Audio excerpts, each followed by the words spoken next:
friends. How are you all? I hope you are fine. I am fine too.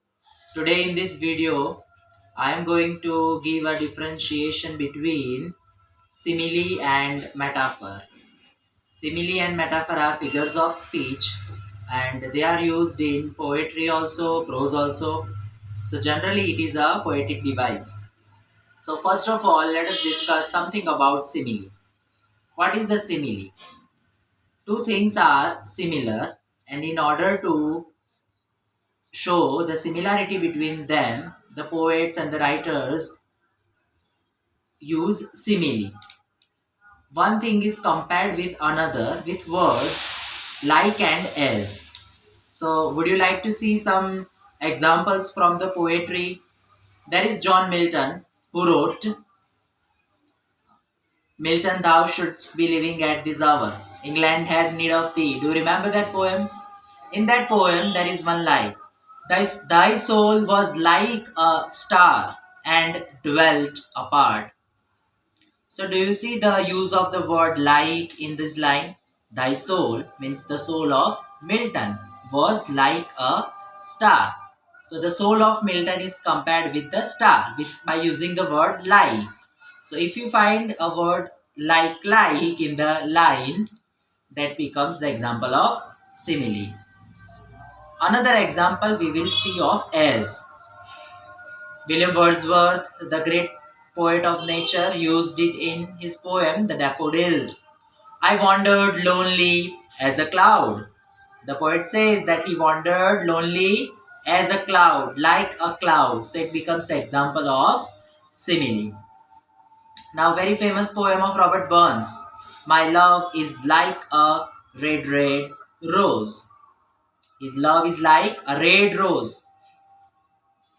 Another best example of simile is found in modern poetry also, written by T.S. Eliot. The poem is The Love Song of J. Alfred Prufrock, where he says, let us go then you and I, when the evening is spread in the sky, like the patient etherized dawn table. The evening is spread in the sky. How the evening is spread?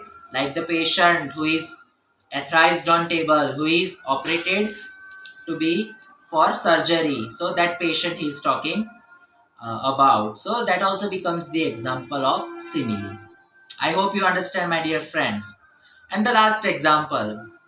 Have you listened to that sweet poem? Twinkle, twinkle, little star, how I wonder what you are. Up above the world so high, like a diamond in the sky. Again, the use of simile is seen. Did you understand, my dear friends, the use of simile? Now, as we have discussed simile, let us look at what metaphor is. Metaphor is very simple. One thing is directly told another. One thing is compared with another, but it is directly told.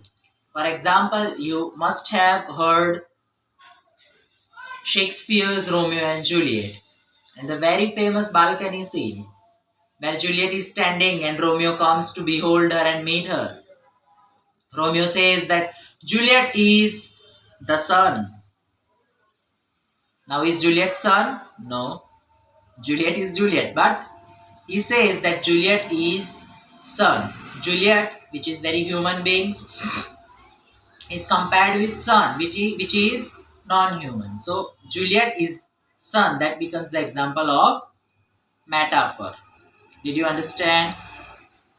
Again, Shakespeare wrote As You Like It. Do you remember?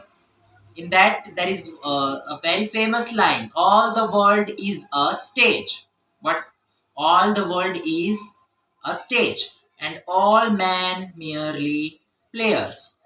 Who are all men? They are players. Men are called players. This becomes the example of metaphor. After discussing Shakespeare, let us take another example, the poem of Emily Dickinson. Hope is the thing with feathers. What is hope? Hope is the thing with feathers. So again, it becomes the example of metaphor. Do you know the naturalist, nature poet William Wordsworth? Yes, we have already mentioned him. He wrote The Daffodils, in which he says that when all at once I saw a crowd. Now, which crowd he is talking about? He is talking about the crowd of daffodils. Yes, you took it completely. The crowd of daffodils. The crowd is the crowd of daffodils. So, this again becomes the example of metaphor. Another poem by the same poet Wordsworth, one of the Lucy poems. She dwelt among the untrodden ways. She dwelt among the untrodden ways. Who is she? She is Lucy. Who is Lucy? Lucy is nature. So she is nature. So this again becomes the example of metaphor. So I hope wholeheartedly that you have understood the basic distinct between simile and metaphor. Thank you for being with me.